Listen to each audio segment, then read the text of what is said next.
नमस्कार शेतकरी बंधूंनो, स्वागत आहे आपलं कृषी समृद्धीमध्ये. आणि मित्रांनो, आपल्या जिल्हा बँकेच्या नियमितपणे पीक कर्ज परतफेड करणाऱ्या शेतकऱ्यांसाठी एक महत्त्वाची बातमी जी आहे ती आली आहे आणि आपल्या शेतकऱ्यांना दिलासा देणारी बातमी आहे. कारण की जो आपला 2026-27चा खरीप हंगाम आहे, तर या खरीप हंगामासाठी जो आपलं पीक कर्ज असेल, त्या पीक कर्ज वितरणाचा लक्ष्यांक जो आहे तर तो निश्चित झालेला नसला तरीसुद्धा पीक कर्ज वितरणा जे आहे त्या जिल्हा मध्यवर्ती सहकारी बँकेने प्रारंभ केला आहे.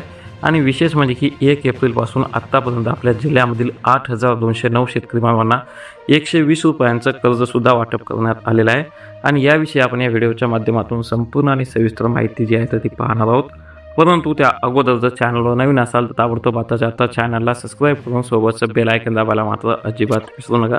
तर एक अत्यंत महत्त्वाची अपडेट आहे, कारण की आपल्या या जिल्हा मध्यवर्ती सहकारी बँकेने नियमित आणि कर्जमाफीतील नवीन सभासदांना 1 एप्रिलपासून पीक न्याय कर्ज जे आहे तर ते वितरित केलेलं आहे.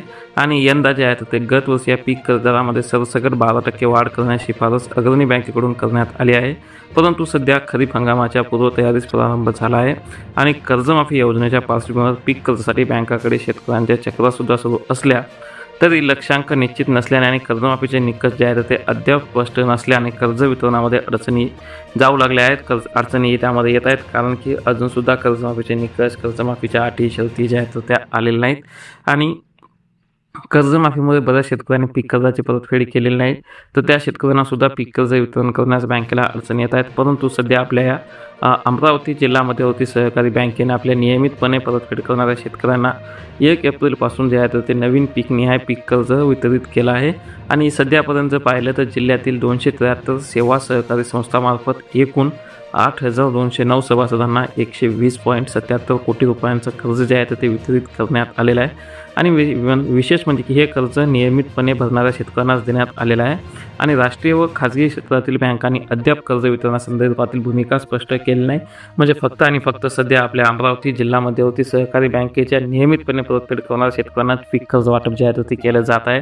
आणि सध्या जे आहे तर त्या काही ज्या आपल्या खाजगी बँका आहेत, राष्ट्रीय बँका आहेत, तर त्यांची भूमिका जी आहे तर ती अजून स्पष्ट नाहीत आणि निकषसुद्धा स्पष्ट नाहीत. आणि बँका अडचणीत राज्य सरकारने जाहीर केलेल्या पुण्यश्लोक अहिल्यादेवी कर्जमाफी योजनेचे निकष स्पष्ट केलेले नाहीत आणि त्यामुळे बँका ज्या आहेत तर ते अडचणीत आलेल्या आहेत.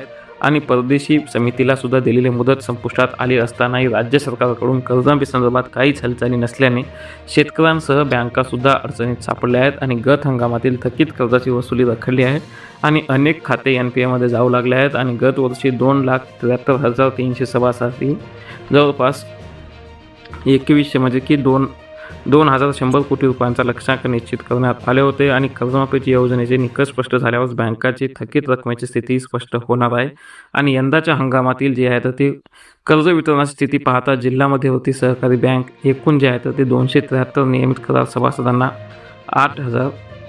8,209 कर्ज वितरणाची रक्कम जी आहे तर ती 120.77 कोटी रुपये एवढी रक्कम जी आहे तर ती देण्यात आली आहे. आणि जवळपास 14,311 हेक्टर क्षेत्रासाठी 120.77 कोटी रुपयांचं कर्ज आपल्या शेतकरी बांधवांना देण्यात आलेलं आहे, ज्या की जवळपास 273 संस्थांच्या माध्यमातून एकूण 8,209 नियमित कर्ज शेतकरी बांधवांना देण्यात आलेलं आहे. तर खास करून आपले जे काही अमरावती जिल्ह्यातील या जिल्ह्यामध्यवर्ती सहकारी बँकेचे नियमित कर्जदार शेतकरी असतील तर त्यांना हे कर्ज वाटप चालू आहे आणि त्यामुळे त्यांच्यापर्यंत नक्की ही माहिती शेअर करा. त्यासोबत आपण कुठल्या जिल्ह्यातून हा व्हिडिओ पाहता, आपण कर्जदार आहात, थकबाकीदार आहात, आपलं काय आहे ते नक्की कमेंटमध्ये सांगा.